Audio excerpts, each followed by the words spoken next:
네, 안녕하십니까. 기자수첩 시간입니다. 에릭 가세티 LA 시장이 LA시 공원에 세워져 있는 카톨릭 성인인 세인트 주니페로 세라 신부 동상을 철거하기로 결정을 내렸습니다. 컬럼버스 데이를 연방 공휴일로 기념하는 것에 대한 논란 속에 원주민이 날로 명칭을 바꾸고 있는 흐름과 같은 맥락으로 과거 원주민 학살과 관련 있는 인물에 대한 평가가 최근 들어서 달라지고 있는 것을 상징적으로 보여주는 사례로 꼽히고 있습니다. 주영석 기자와 함께 이야기 나눠보겠습니다. 자, 주 기자 안녕하십니까? 안녕하십니까? 자, 상당히 지금 LA시에서 큰 결정이 내려졌는데 LA시에서 세인트 주니페로 세라 신부 동상이 사라지게 되죠? 맞습니다. 이 에릭 가세티 LA 시장이 최근에 아주 공식적으로 그런 결정을 내렸습니다. 세인트 주니페로 세라 신부 동상을 비롯해가지고 모든 이미지를 LA에서 이제 없앤다는 이제 그런 발표를 한 건데요. 네. 그런 모든 그림이라든가 동상이라든가 또 어떤 글자라든가 무엇이건 LA에서 주니페로 세라 신부의 존재는 완전히 이제 지워진다. 이렇게 네. 생각하면 될 것 같습니다. 네, 캘리포니아주에서 카톨릭 신자라면 세인트 주니페로 신부를 모르는 사람이 없을 정도로 상당히 지금 유명한 그렇죠. 인물인데 네.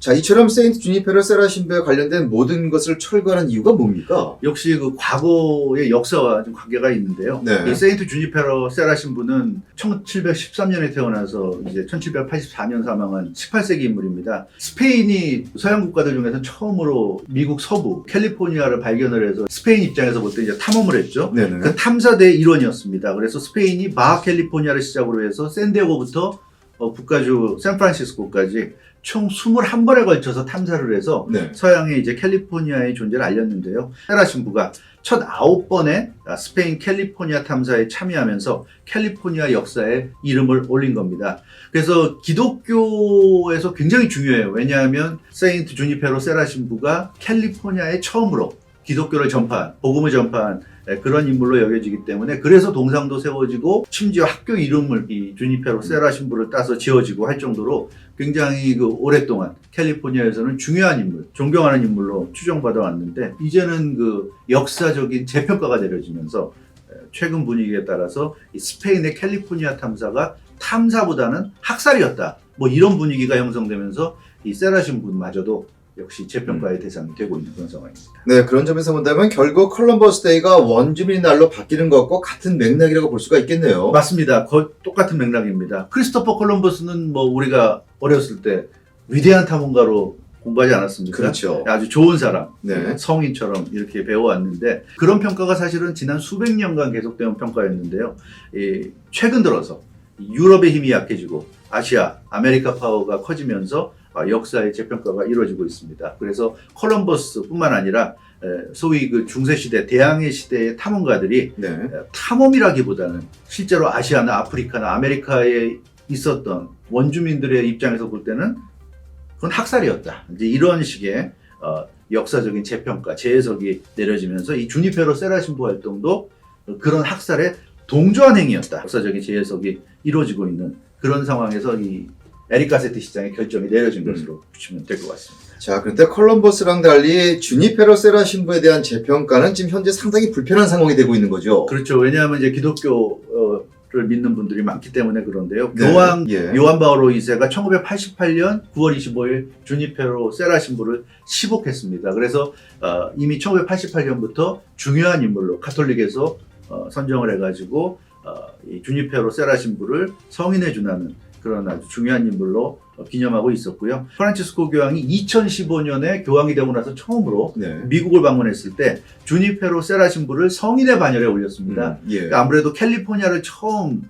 탐험했고 캘리포니아의 복음을 전파한 인물이다 보니까 당연히 카톨릭 입장에서는 이 미국과 관련한 중요한 인물이다 하는 네. 차원에서 성인에 올려줬는데 이 성인의 반열에 오른 지 얼마 되지도 않아가지고 예. 몇 년 안 돼가지고 지금 벌써 이렇게 역사적인 격하의 대상이 되고 있다. 네. 근데 세인트의 칭호를 받는 이 카톨릭 신부가 학살자들의 일원이었다. 굉장히 불편한 진실이죠. 그럼요. 네, 그러다 보니까 네. 카톨릭 신자들, 기독교 신자들에게는 좀 불편할 수 있는 그런 상황이 되고 있습니다. 자, 이런 가운데 또 보수 매체인 팍스뉴스는 아주 노골적으로 불만을 나타내는 보도를 하기도 했죠. 그렇습니다. 박스뉴스는 아주 특집 보도를 했는데요. 이 에릭 가세티 LA 시장의 이번 결정을 자세히 보도하면서 예. 카톨릭 성인인 주니페로 세라 신부를 에릭 가세티 시장이 격화시키고 있다.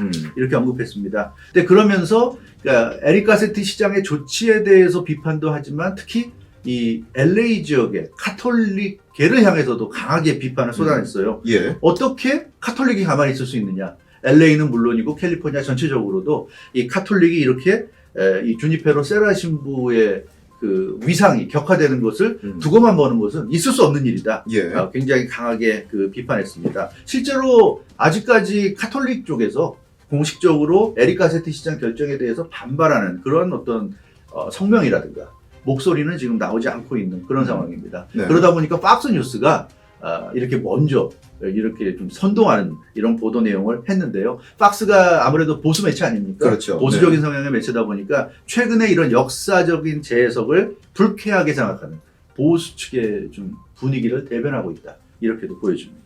네, 단순한 역사 재평가가 아니라 종교와 관련된 문제라는 점에서 간단치는 않은 상황인 것 같습니다. 맞습니다. 이게 단순한 역사 문제면 좀 뭐 학문적인 또 그렇게 넘어갈 수도 있는데 이게 네. 종교와 관계되어 있기 때문에 현재 이 시대를 살고 있는 사람들과도 어떻게 보면 관계가 있는 거죠. 이 기독교가 예전부터 사실 뭐 제국주의의 천병이라는 얘기를 듣고 그랬었는데 이 어찌됐건 유럽과 미국 위주의 역사적인 평가가 계속 이어져 오면서 그런 어떤 평가는 굉장히 소수, 마이너적인 평가였습니다. 그런데 이제 최근 들어서 강력한 여론의 어떤 뒷받침을 받으면서 네. 이런 새로운 역사 해석이 미국에서도 대세로 떠오르고 있습니다. 그래서 이 탐험가인 크리스토퍼 콜럼버스에 대해서도 지난 수백 년간 별다른 큰 반발 없이, 물론 뭐 일부 원주민들이나 소수계는 좀 반발할 수 있었겠지만 네. 여론상으로는 큰 변화 없이 이어져 왔는데 최근 들어서 이 크리스토퍼 콜럼버스에 대해서 굉장히 부정적인 평가가 지배를 하고 있고요. 그러다 보니까 이 주니페로 세라 신부 같은 그런 인물도 함께 지금 비판의 대상이 되고 있는데, 이 아직까지는 카톨릭계가 조용하다고 하고 있지만 계속 이러다 보면 주니페로 세라 신부 한 명만 이 관계되는 건 아니란 말이에요. 그 예전에 기독교나 카톨릭 쪽과 관계 있는 많은 사람들이 이런 이 탐험 활동과 관계 있기 때문에 네. 제2, 제3의 세라 신부가 나올 수도 있는데 그럴 경우에 과연 가만히 있겠느냐. 결국 나중에 가서는 종교계의 반발이 나올 수도 있다 하는 그런 예측도 조심스럽게 나오고 있습니다. 네, 주 기자. 그런데 기독교 특성상 유럽이 전 세계로 확장하는데 기여했던 건 사실 아닐까요? 그렇죠. 어느 정도 그런 면은 있습니다. 아무래도 그 기독교가 유일신을 믿지 않습니까? 그렇죠. 카톨릭이나 개신교나 다 기독교이기 때문에 마찬가지고요. 그래서 기독교 교리의 특징이 뭡니까? 무조건적인 믿음 아닙니까? 무조건 믿어라. 잘 모르겠으면 믿어라. 이겁니다. 그래서 이 믿어야 된다는 거예요. 그 좋은 일이 있을 때는 신에게 감사하고, 나쁜 일이 있을 때는 나 자신을 돌아보고 내가 뭘 잘못했길래 이런 일이 벌어질까, 네. 나 자신을 이제 회개하는 그런 종교적인 특성이 있는데, 이게 사실 그 세계, 특히 유럽 강대국들이 전 세계에 확장을 할 때 전혀 접하지 않았던 원주민들과 맞닥뜨릴 때 이런 종교를 원주민들에게 심어주게 되면 굉장히 효과적이거든요. 네. 의심이 나더라도 믿어라. 네. 믿으면 결국 해결될 것이다. 믿으면 좋은 일이 생길 것이다. 이런 것이 사실은 그 새로운 세계를 개척하는 데는 굉장한 도움이 될 수 있는 거죠. 그래서 이 기독교를 앞세워서 전 세계 확장 정책을 펼쳤는데, 이것이 이제 최근에 와서 그 유럽의 힘이 약해지면서 네. 그러다 보니까 이제는 그 유럽의 지난 수백 년간의 어떤 악행들이 재평가를 받고 있는 이 시대에 아무래도 이 기독교도 조금은 좀 비판을 면키 어려운 면이 있는 것 같습니다. 네. 뭐 시대가 변하니까 역사적 재평가도 이루어진다는 건 이해가 됩니다만, 자, 그런데 왜 이제 와서 이렇게 역사적 재평가가 이루어지고 있는 겁니까? 네, 그 말씀드린 대로 역시 그 유럽의 파워가 막강했다는 게 하나가 있고요. 또 예. 그리고 이 20세기 들어와서 2차 대전 끝난 후에 미국과 유럽이 굉장히 굳건했습니다. 관계가. 왜냐하면 이제 동서 냉전 시대였기 때문에 네네. 소련을 중심으로 한 공산권 세력과 미국이 중심이 된 자본주의 세력이 이제 맞서는 그런 시대가 수십 년간 계속되지 않았습니까? 거의 한 40년, 50년 계속됐는데 그런 시대를 겪다 보니까 사실 이런 그 역사적인 재평가, 재해석이 용납되지 않는 시대였어요. 예. 이게 기존의 어떤 그 흐름, 기존의 어떤 사회 질서에 위협이 될 만한 또는 어긋나는 주장을 할 경우에는 뭐 또 공산주의자냐 뭐 이런 이제 얘기가 나오던 시절이었기 때문에 네. 그동안에는 이런 그 주장이 있다 하더라도 여론의 흐름을 받기 어려웠는데, 이제는 그런 동서냉전의 시대가 끝났고 이제 새로운 다원화 시대에 맞아가지고 예. 이런 여론이 새롭게 생성되면서 새로운 역사 해석이 지금 대세가 되고 있는 것 같습니다. 자, 그러면 최근에 일어나고 있는 이 같은 역사적인 재평가는 결국 시대적 흐름이라고 할 수가 있는 거네요. 맞습니다. 결국 냉전 시대가 끝나고 유럽의 힘이 약해지면서 네. 어떻게 보면 필연적인 결과다. 지난 수백 년간 그 불만이 쌓여왔던 그런 소수계들, 또 세계 각국의 그 나라들, 또 주민들의 어떤 그런 불만이 이제는 표출되고 있다. 이렇게 볼 수 있을 것 같고요. 예. 또 미국의 어떤 정책적인 변화도 한 몫을 하는 것 같습니다.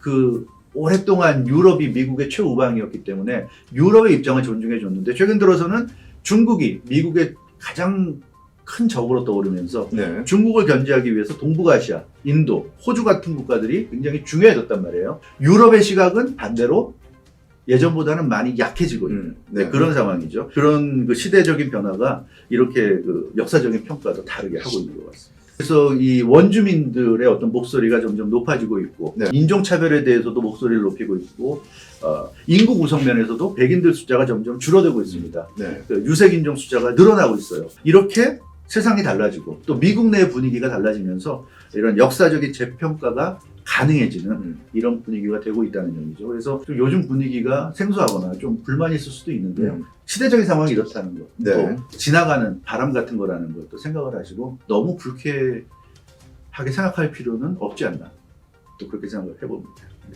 15세기부터 적극적으로 팽창에 나섰던 유럽 국가들이 초강대국 미국을 탄생시키며 수백 년 동안 걸쳐 세계를 지배해왔습니다. 하지만 이제는 그 힘을 잃어가면서 역사에 대한 재평가가 유럽 위의 지역과 국가, 민족 사회에서 이루어지고 있는 것으로 볼 수 있다는 분석이 나오고 있습니다. 네, 주영석 기자 수고 많으셨습니다. 네.